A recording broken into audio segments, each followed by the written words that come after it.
کر د ګلو که چې سیمه د ګلزار شي ازغي مه کره په خپو کې به د خار شي کر د ګلو که چې سیمه د ګلزار شي ازغي مه کره په خپو کې به د خار شي ته چې بل په غشو ولې هسې پوهه شه ته چې بل په غشو ولې هسې پوهه شه چې هم دا غشې به ستا په لور ګزار شي او کوی مه کنه د بل سړي په لار کې چېرې ستا به د کوی په غاړه لار شي. السلام علیکم ګرانو کتونکو، ستاسو ورور ستاسو ملګری جعفرشاه درویش یم. پروګرام دی د ځمکې ستوري. په نن پروګرام کې را سره خپل استاد محترم نزار محمد نزار صاحب په څنګ کې ناست دي. نزار محمد صاحب به د رحمان بابا په حوالې سره یو څو خبرې اترې کوي او د هغه د دیوان نه به تاسو ته ښکلي ښکلي شعرونه وایي. نو مخکې پروګرام را سره ګورئ. بسم الله الرحمن الرحیم. ګرانو مینوالو کتونکو السلام علیکم.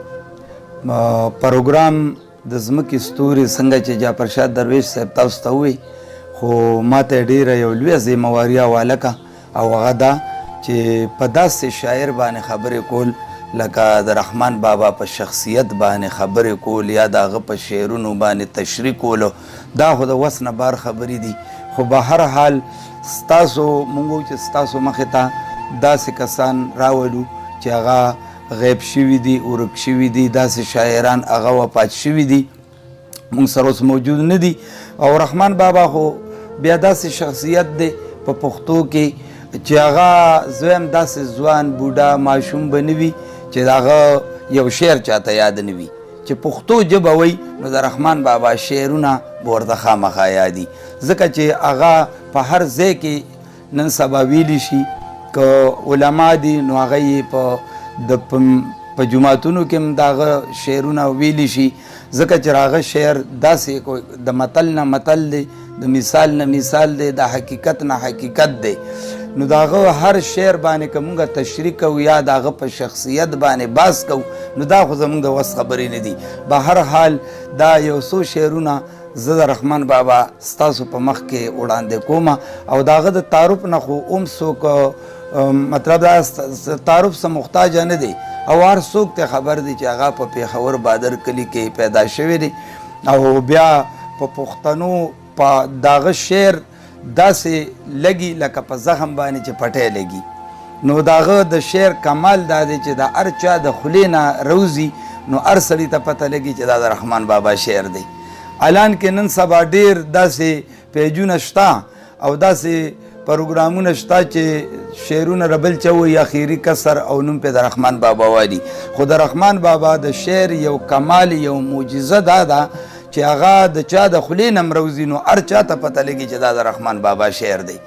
ځکه چې د هغه د شعر چې کوم دی نو لا اوسه پورې څومره کلونه وشوه خو د هغې نعم البدل پیدا شوی نه دی. که په یو شعر باندې د هغه بحث کوو نو دا خو به ډېر وخت والي، خو یو څو شعرونه د هغه مخې ته راولمه. د دې ځای نه به شروع واچوو چې زه د یار په درد او غم کې غرقاب خوښ یم، په دې اور کې بې طاقت او بېتاب خوښ یم، که ډوبېږم په اوبو که په اور سوځم د سرو شونډو په آتش او په آب خوښ یم، چې د یار د خط و خال نښې پکې وي ځوړن سر په مطالعه د کتاب خوښ یم، تر دا پوچې گفتگو چې زه یې اورمه په نغمه په ترانه د رباب خوښ یم، د توبه د اونې سورې مې خوښ نه دی ستا د مخ په لمبو سوی کباب خوښ یم، خاموشي که هر څو لویه مرتبه ده زه د یار سره په سوال او جواب خوښ یم، ستا د ډېرې غمخورۍ یم خراب کړی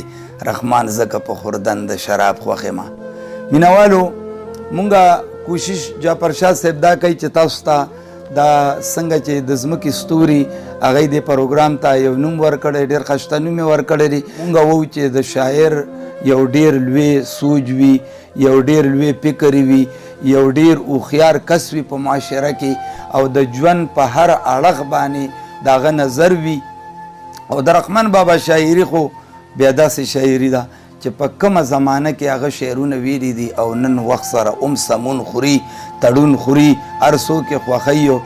زه د هغه شعرونو داسې نور تاسو سره یو څو شریک کوم چې زړه مې بیلو ستا په مینه محبت کې اشکې د زهر راکه په شربت کې لکه زه چې ستا د در په خاورو خوښ یم خوښ به نه وي باچهان په سلطنت کې لار زما و یار ته مه تړه ناسخه لار زما و یار ته مه تړه ناسخه ما مونتلې د دا یار په ډېر محنت کې زه توبه په هغه تېر عمر وکاږم چې صرف شوی د بې یاره په غفلت کې د دنیا د دولتونو بې پروا یم زه رحمان دا شکی په لوی دولت کې. نو د هغه د شعرونو به زه تاسو ته څه تشریح وکړم خو دا خو د وس خبره نه ده. په یو شعر باندې ډېر ډېر بحث کیږي لکه هر زنده چې د مرده په قبر ورشي هر زنده چې د مرده په قبر ورشي دومره بس د نصیحت په دا دنیا. لکه بل ځای کې وایي چې ژوندې ځان په ځمکه خښ که لکه تخمه ژوندې ځان په ځمکه خښ که لکه تخمه که لوی غواړې د خاورو په مقام شه. او یو ځای کې وایي چې اشکی د انغري په غاړه نشي اشکی د انغري په غاړه نشي سو په یار په سوا نخلې زلې زولې او دور ګوهر په تله نه دي چا تللي د رحمان شعر ګوهر دی څه دی تولې. لکه د شعر سره یو ټکی رایاد شو چې وایي که مجنون غوندې یو موټی استوخان شي په قوت دا شکی به پهلوان شي او شکانو سود منتلی د په زیان کې دلته توان د هغه رسي چې ناتوان شي او په کار نه دي مخالف هزار تقریره موافق د حال نیم کلام داستان شي او د رخسار حال د زړونو معلومیږي د بهار نیک او بد د کال عیان شي او کاتبان بورک که دور د خپلو غوږو که یو شعر د سره تیر د رحمان شي. د رحمان بابا په یو شعر دونه تشریح ده چې هغه خلاصېدو والا نه ده او نو په هغې کې څه کمې شته دي. نو دا یو څو خبرې ستاسو په مخې ته ما راوستې او ډیره مننه. ملګرو دغه نزار محمد نزار صاحب تاسو ته د رحمان بابا شعرونه وویل.